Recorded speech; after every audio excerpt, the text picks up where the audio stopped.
Hello, computer scientists. Welcome to Project 1.6, where we're going to be making a sprite. We're going to be making that sprite actually for Project 1.7, where you're going to be required to make a mole mash type of game. If you've ever been to Chuck E. Cheese's and had to grab the mallet and whack a mole, that is very similar to what we're going to be doing, but with touchscreen capabilities.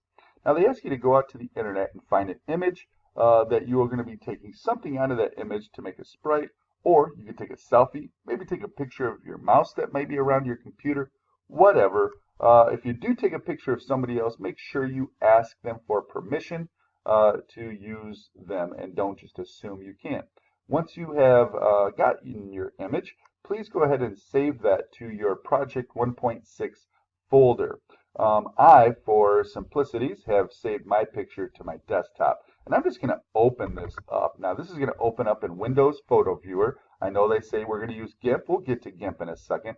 And I'm going to use this picture from Tron. And what I wanted to show you guys is pixels. And we've been working on pixels this unit. So I'm going to zoom way in.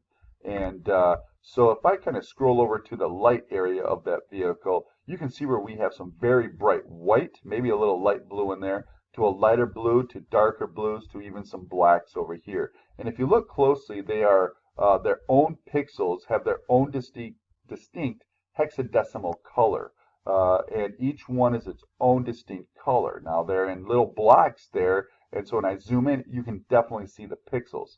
But as I zoom out, with the capabilities of some of our digital cameras, and as well as video camcorders, man, they're taking some really high definition images. If you can see pixels there, you have some amazing vision. But for probably most of us, we just see a beautiful, clear, crisp image. So that's the image I'm going to use, and probably before I close it, I'm going to make this wheel here my sprite using Gimp. Now, Gimp is a free piece of software. You can download it online, and it's open source, as it says here, free and open source. And so I just went to gimp.org, and you can download this on your own personal PC at home if you wish to use Gimp some more. It's a great photo manipulating software. And so since mine is right on my desktop, all I'm going to do is I'm going to click and drag and drop that onto my canvas. And I'm going to kind of move this over here a little bit. So here we go. The first thing I want to kind of show you guys is its image size. So I'm going to go to Scale Image, and I'm working with a 1920 pixels wide by 1080 tall. That's my image size right there, and as you see here, I have it set in pixels. We're going to come back to that in just a little bit as well, but we need to select a part of this to make our sprite. So I'm clicking on Tools, hovering over Selection Tools, and choosing Free Select. And once I do that, I'm going to choose that wheel, as I mentioned, and I'm just going around that wheel, and I'm clicking. And you don't have to be too precise here because we're going to edit that a little bit more here in just a little bit. And now you see some things start dancing around the wheel. We need to invert the selection because right now, if I press my delete key, it's deleting my selection. I'm going to do a Control Z for zebra on the keyboard to undo that, and I need to invert my selection. If you go to Select, you can choose Invert right here. But what I suggest to do is look at these keyboard shortcuts. As you start working in programs, keyboard shortcuts are very, very useful. And Control I is the keyboard shortcut for invert. So I'm going to click off of that, and I'm going to use Control I. So I'm holding my Control key down on my keyboard, pressing the I button, and now you may see the lines around the outer edge of the image start to dance. They're moving. That means that this part of the picture is now being selected, and I press the delete key. Boom, there we go. This is going to be my sprite that when people click on their mole mash, it actually gives us points and whatnot.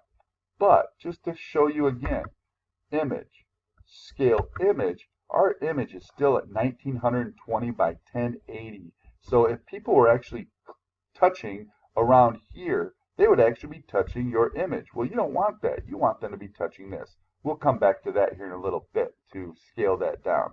So what we need to do is we need to actually make the background of our image transparent. So what we'll do here is we are going to go to our colors drop down toolbar, and go down to color to alpha.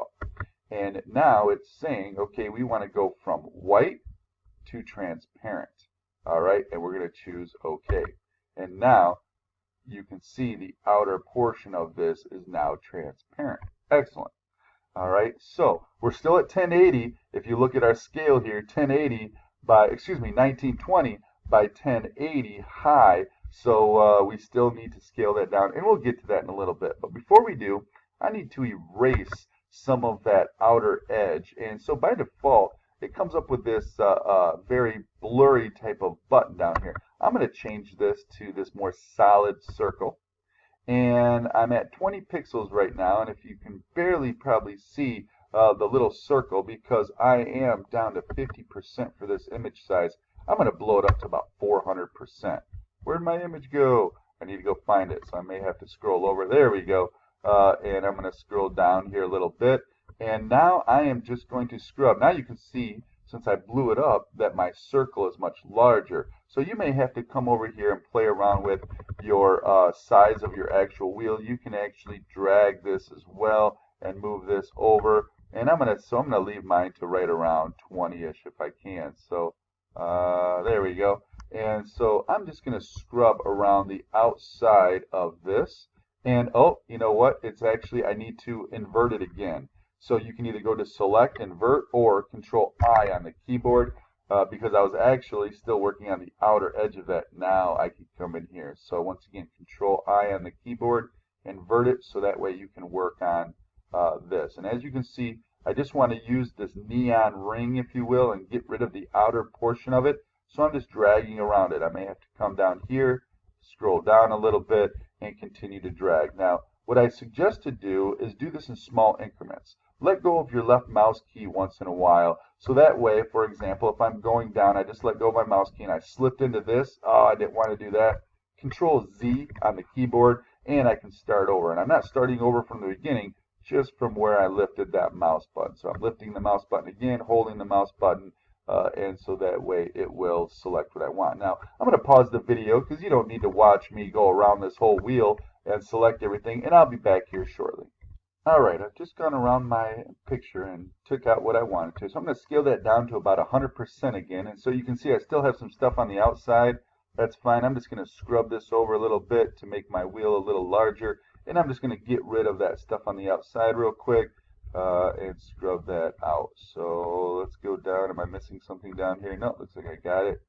And go around the picture. So once again, I'm just going to be using that wheel, that neon wheel, as my sprite. So when people click on that, boom, they're actually clicking on my sprite itself. So I'm done with this. Things are looking good.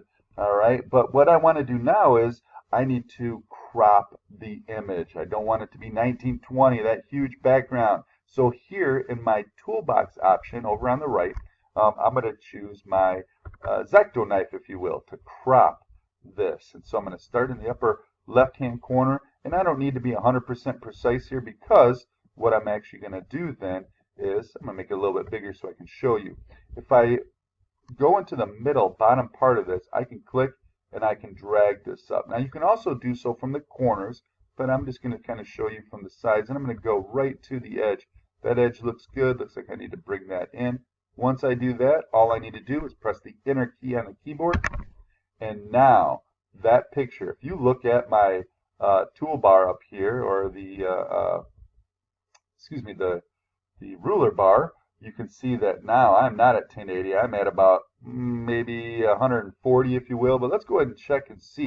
Image, scale image, and yeah, I'm at about 142 width. Let's move this over by 310 tall. Now I probably want to make that even smaller than that, and that's what this scale image can do.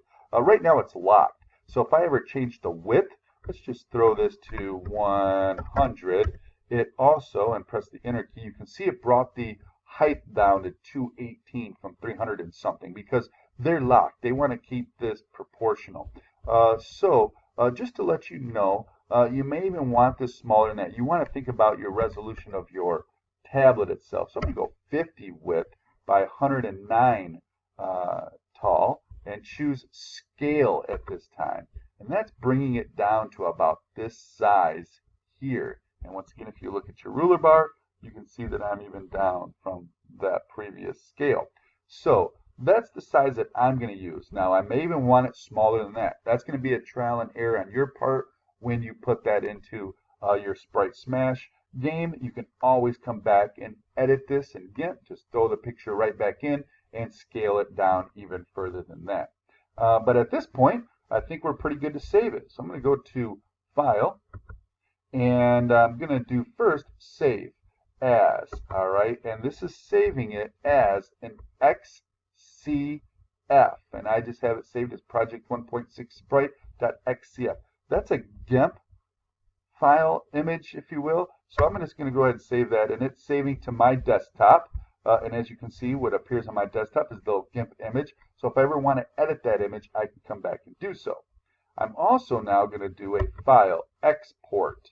So I want to export that. I can do a Control E on my keyboard or export that. And just to let you guys know, by default, they have, says JPEG, JPG for JPEG. In your directions, they want you to save that to a PNG. So I'm just going to say this is tron.png. Take that from a JPEG and turn it into a PNG. And I'm putting mine on my desktop. You guys are going to navigate to your U drive and put that in your Project 1.6 folder. Eventually, I want you guys to upload that information to your Google Drive as well. So you have that there as well. So I'm going to choose Export now, and it's going to ask me, I need to export the image. Make sure you uncheck this right here. Save colored values for transparent pixels. Get rid of that and choose Export. And now on my desktop, I have, opening up in Windows Photo Viewer, my actual image that I created. And if I want to scroll in and maybe see my pixels of the inside of that, you can. So kind of cool. All right. Now, one thing I did show you guys in Gimp, let me go ahead and blow this up. Let's say you are working on an image that maybe you took a picture of your hand and you want your hand to be your sprite. And I'm going to blow this even up higher to about 800% pixels of what the actual picture was. And I'm going to go back to my eraser. And let's say I really want to get rid of something inside of my fingers. Let's pretend this is between your finger joints and you want to get rid of these pixels. Well, right now, since I have increased it so high, I need to decrease the size of my eraser. And now this is actually getting rid of 1 pixel at a time. So I'm actually clicking and getting rid of 1 pixel. I can also scrub it. So now I'm holding my mouse key down and scrubbing through here. Or once again, if you need to get really intricate and get in here and really get rid of pixels, you can. So that way, like I say, if you're working on a very precise picture and these are between your fingers or something like that and you really want to be precise, you can do so. And again, if you accidentally mess up, you can do Control Z on your keyboard and get rid of it. So I'm using Control Z a few times to get rid of those. But I wanted to show you that tip as well, and I forgot to do that during my original presentation. So I hope this helps you guys, and we're looking forward to some cool mole mashing games in Project 1.7. And if you have any questions on this, please ask a mentor, someone to the left or to the right of you. If they're not quite sure, Google is a great place, and I'm also a great resource as well. Have a great day, everybody.